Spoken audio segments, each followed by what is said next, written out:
It's Monday, February 17. In the headlines, Jamaica's tourism sector rakes in $4.3 billion US. Medical consultants are restive. And we feature tips for Jamaicans who want to file taxes while living overseas. In business news, mixed results in Jamaica Stock Exchange and Barbados to import eggs due to shortage.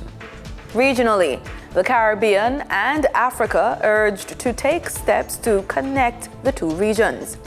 And in sports, the 2025 Sagicor Sigma Corporate Run raises $128 million. This is the news on PBC Jamaica. I'm Simone Absalom Gale.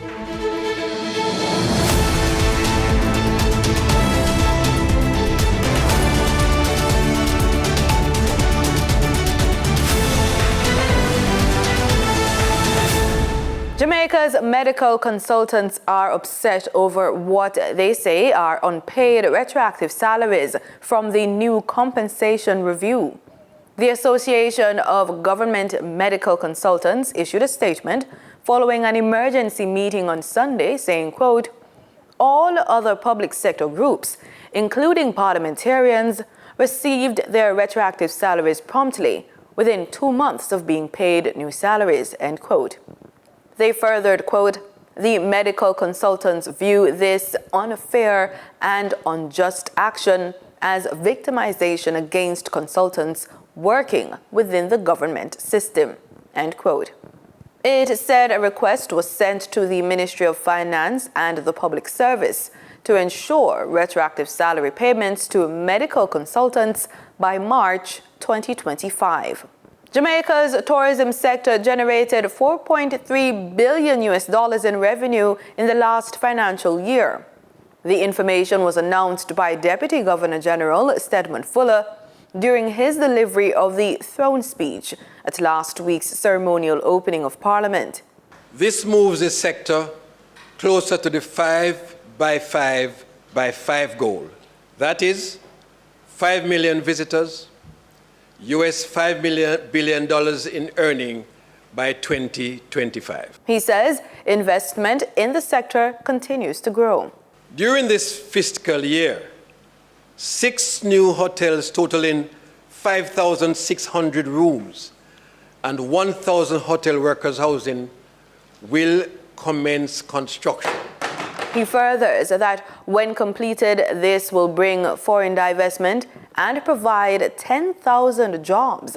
He announced that the Tourism Ministry's Tourism Workers Pension Scheme has surpassed 10,000 registrations.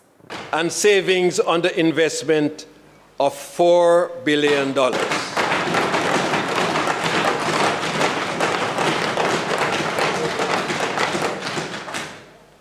This success reflects strategic planning, robust partnerships, and a focus on sustainability and inclusivity.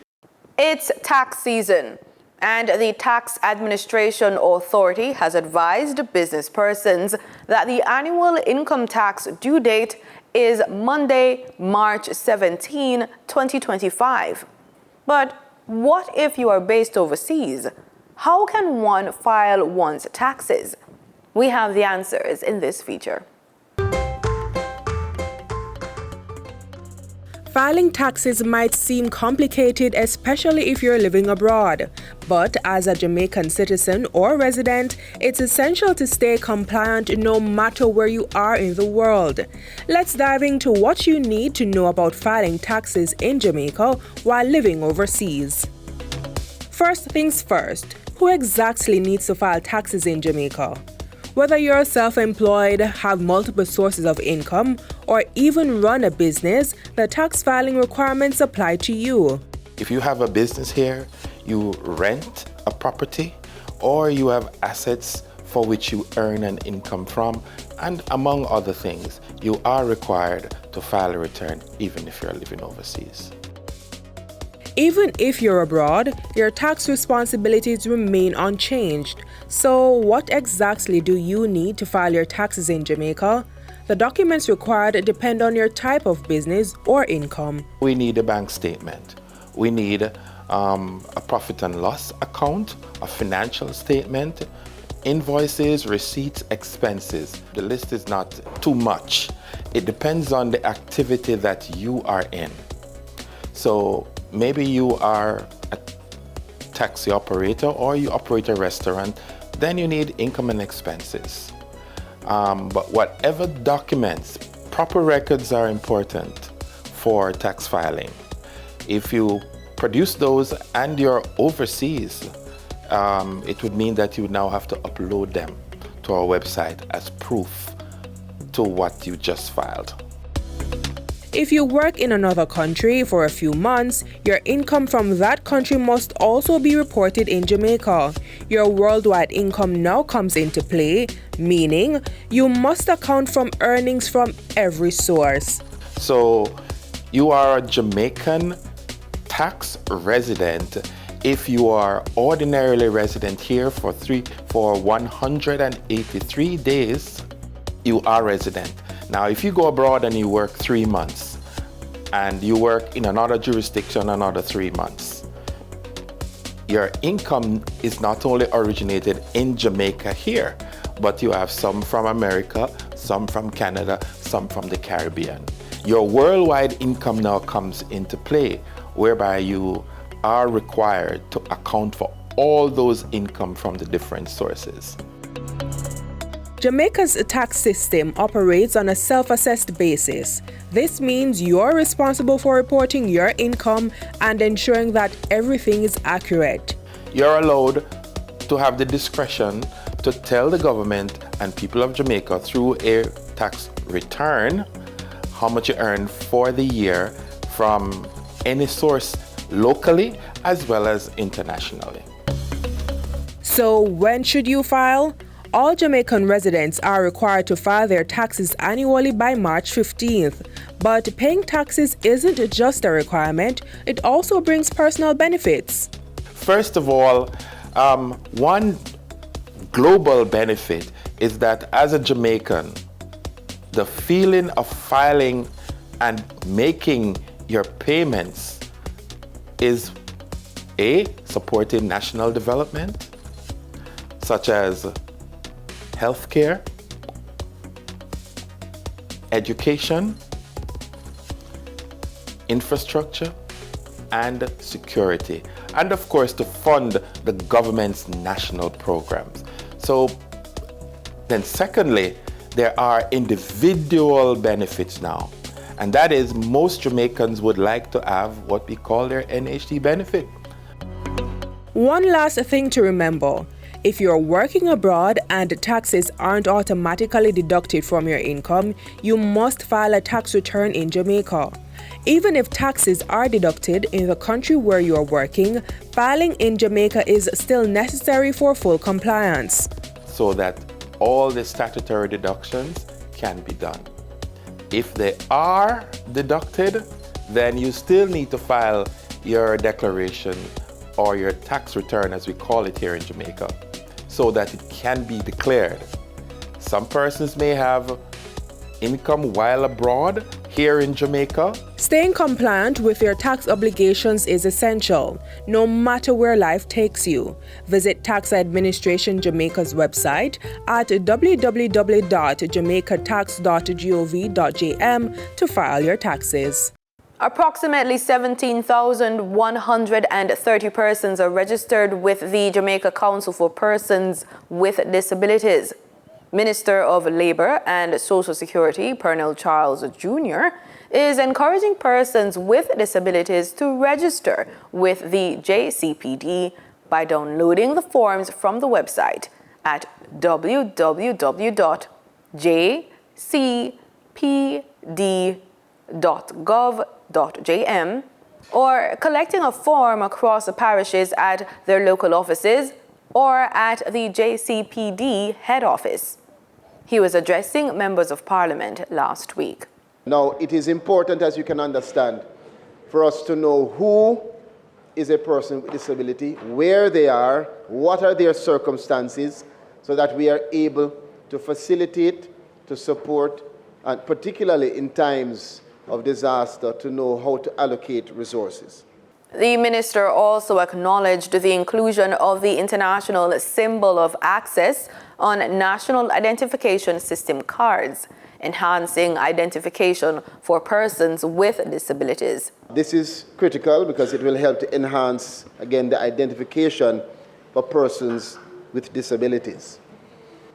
In partnership also, Mr. Speaker, with the Operation Birthright program, we were able to carve out an allocation of 6,000. And so up to 6,000 persons with disabilities will have the support to have access to that program so they can have the free support to receive their birth certificates, ensuring legal recognition and rights. He says the work being done falls under the remit of the Disabilities Act, which provides a comprehensive framework for the protection of the rights of persons with disabilities in Jamaica. The legislation also ensures persons with disabilities full and equal participation in all aspects of national life. This landmark legislation, Mr. Speaker, colleagues, provides a comprehensive framework for the protection of the rights of persons with disabilities in our country. The primary objective of this act include promoting the individual dignity, the freedom of choice and the independence of persons with disabilities, ensuring that we are preventing discrimination based on disability, that we're fostering respect for the differences that they may have as integral members of our diverse population, and ensuring full and equal participation in all aspects of national life. That includes access to education, employment, healthcare, housing, transportation, and participation in political and public life. He says the act is down to be reviewed, and the Jamaica Council for Persons with Disabilities has been pivotal in advising the government and the disability sector.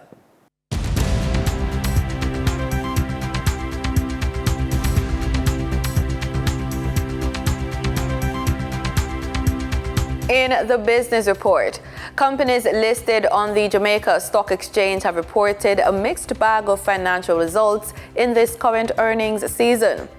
Cargo Handlers Limited, unaudited financials for the first quarter ended December 31, 2024, reports first quarter net profit of $66.13 million. Then Omni Industries Limited's unaudited financials for the 12 months ended December 31, 2024, reports a 20% decrease in year-end net profit. Up next, Kintyre Holdings Limited's unaudited financials for the 12 months ended December 31, 2024, reports year-end net profit of $80.64 million. And then Access Financial Limited's unaudited financials for the 9 months ended December 31, 2024, reports a 9% increase in net profit for the 9 months under review. Investors can mark their calendar for when companies are going to decide to pay out cash in the form of dividends.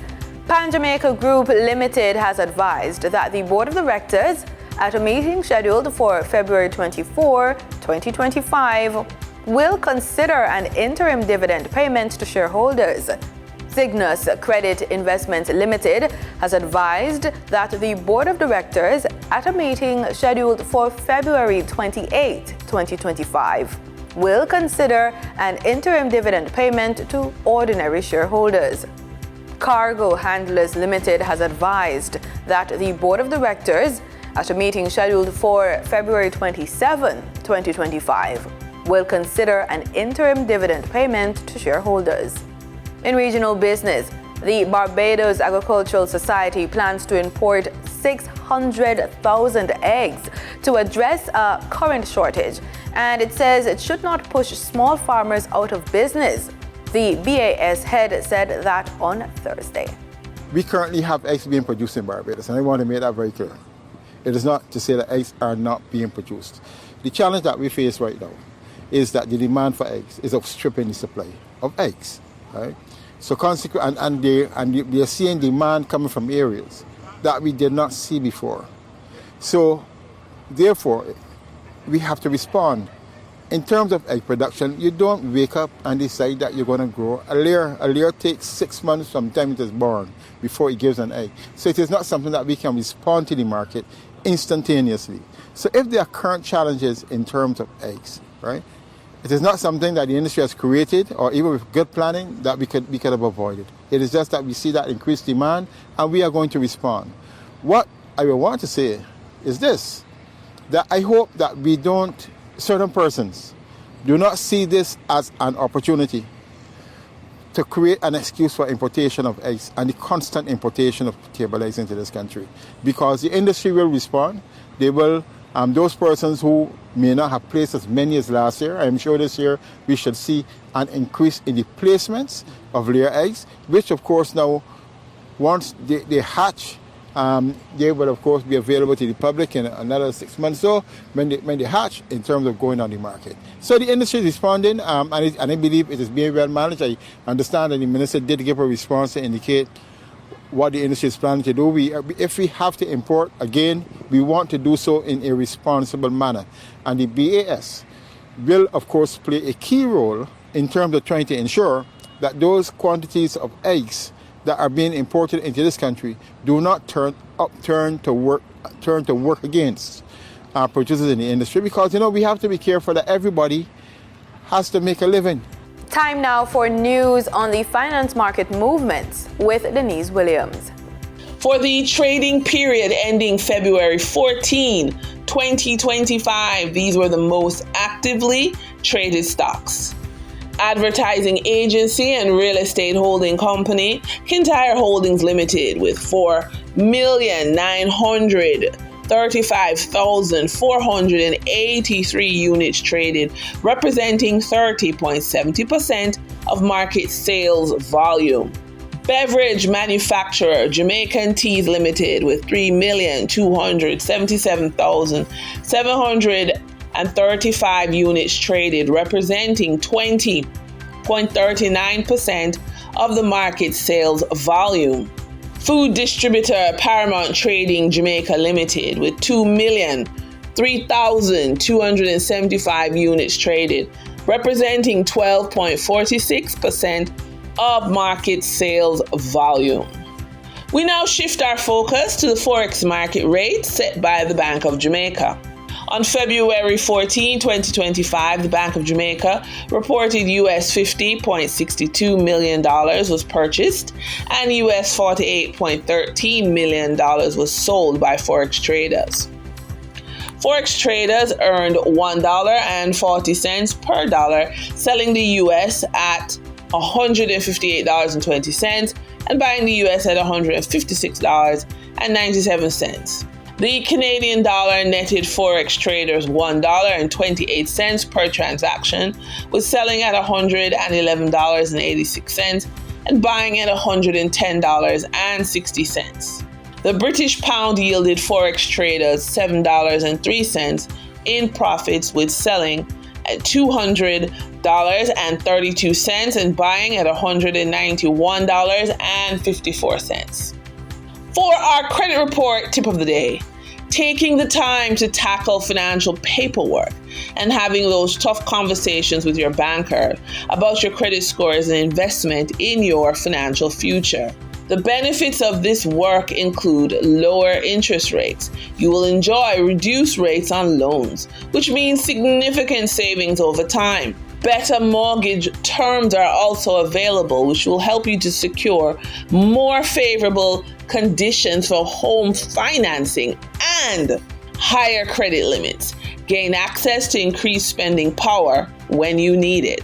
Now, when you feel like you are in the space of rebuilding something from nothing, juggling work, family, and the pressures of daily life, it can take a toll, both emotionally and financially, particularly for professional women over the age of 45.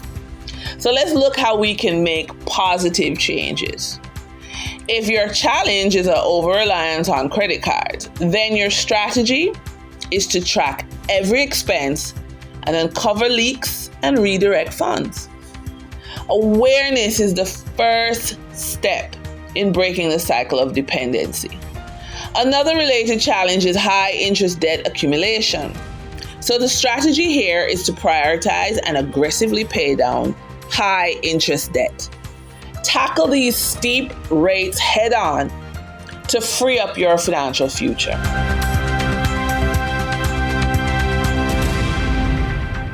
In regional news, Barbados is pushing for action to make air and sea links between the Caribbean and Africa a reality.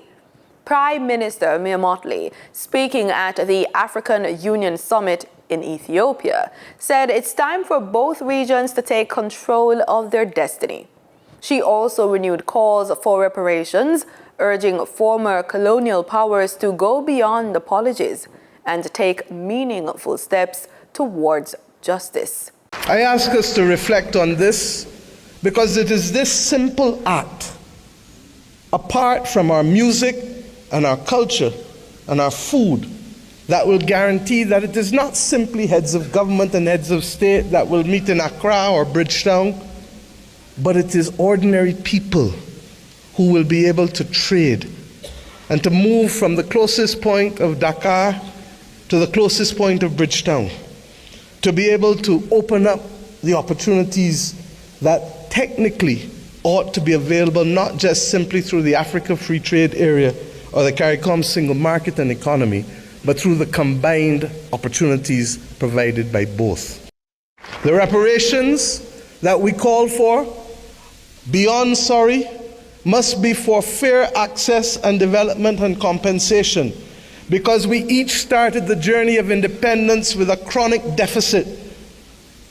A deficit of resources, a deficit of fairness, a deficit of opportunity. And it is up to us, many of us in the second and third generation of independence, to be able to frame out fairly in a mature conversation what those reparations must look like if we are to attain justice and to inspire the young people of this world. President Dr. Irfan Ali vowed that Guyana will continue to work with its international and regional partners to support solutions that restore security, governance, and economic opportunity in Haiti. The head of state made the remarks during his address at the opening of the Guyana Defense Force Annual Officers Conference last week. According to President Ali, Haiti's stability is critical for the entire Caribbean region. Haiti holds an unparalleled place in the history of the Caribbean and the world. As the first independent Black republic, its revolution in 1804 shattered the chains of colonial rule and inspired liberation movements across the region. Today, as a sister state within CARICOM, Haiti remains an integral part of the Caribbean family. Bound by shared struggles and aspirations, its rich culture, resilience, and contributions to the region cannot be ignored. Neither can its current challenges. The ongoing instability and security crisis in Haiti demand the collective action of the Caribbean and the Western Hemisphere. For turning a blind eye would betray the very principles of regional unity and cooperation that CARICOM upholds. Guyana will not abandon Haiti, even if more powerful nations choose to disregard their commitment. Our commitment to regional solidarity compels us to stand firmly by Haiti's side in its time of need. We recognize that stability in Haiti is crucial, not just for its people, but for the entire Caribbean. Guyana will work alongside regional and international partners to support meaningful solutions that restore security, governance, and economic opportunity in Haiti. Haiti stood for freedom when the world sought to suppress it. Today, we must stand by Haiti.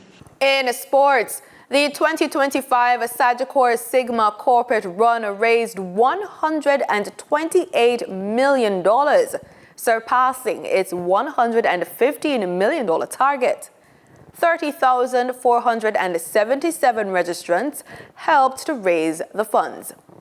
The Sagicor Sigma corporate run has now raised more than $875 million for close to 30 charities since its inception, making it the Caribbean's largest and most impactful road race. Proceeds from this year's staging will see improvements at the Kingston Public Hospital's Intensive Care Unit, Sir John Golding Rehabilitation Center, and Father Ho Long and Friends Foundation's Bethlehem Home. Now onto the field. Jamaica's under-17 men's team have missed out on the FIFA World Cup in Qatar later this year after an 80th minute strike from Brandon Ramirez gave El Salvador the 2-1 win to top Group H in Guatemala on the weekend. Jamaica on 6 points had entered the encounter only needing a point to qualify after having a better goal difference than their opponents. Despite the loss, assistant coach Vassal Reynolds believes a solid platform has been laid for the unit to qualify for 2026 and beyond. Mr. Reynolds says the boys have shown growth on and off the pitch. Despite this year's disappointment, Jamaica will have another shot of qualification in a year's time due to the change in format, which sees the under-17 tournament being held every year in Qatar until 2029. Now onto the pitch with cricket. West Indies pair Shemaine Campbell and Ashmini Munisar have been handed leadership roles in the Guyana squad for the upcoming Cricket West Indies CG United Women's Super 50 Cup, slated for St. Kitts. The 6-team regional tournament is set to start later this month. The experienced Campbell has been appointed skipper of the side for the February 24th to March 7th tournament, while fellow Barbadian Munisar is her deputy. The squad reads Mandy Mangru, Liliana Grimmond, Katana Mentor, Shemaine Campbell, Shabika Gajnabi, Cherry-Ann Fraser, Ashmini Munisar, Yonet Welcome, Flafiana Millington, Naya Lachman, Kezia Schultz, Trisha Hardat, Lorraine Williams, and Shanita Grimmond. The Guyana Cricket Board, in announcing the squad on Thursday evening, said the 14-member team features a strong mix of experienced players and young emerging talents. The board extended best wishes to the players, adding that it remains resolute to supporting the growth and success of female cricket in the country. Clive Grimmond is the head coach, with the former Guyana and West Indies cricketer Tremaine Smart performing duties as manager. The squad was selected following the just concluded inter-county competition, which was won by Berbice. The Guyanese will open their campaign against Barbados on February 24th, followed by a clash 2 days later against Jamaica. On February 28th, they take on the Leeward Islands. Next, they play Windward Islands on February 3rd and Trinidad and Tobago on February 5th. Following the preliminary games, the competition will wrap up with the final third-place playoff and fifth-place playoff happening at 3 different venues on March 7th. And that's the news on PBCJ. Thanks for watching.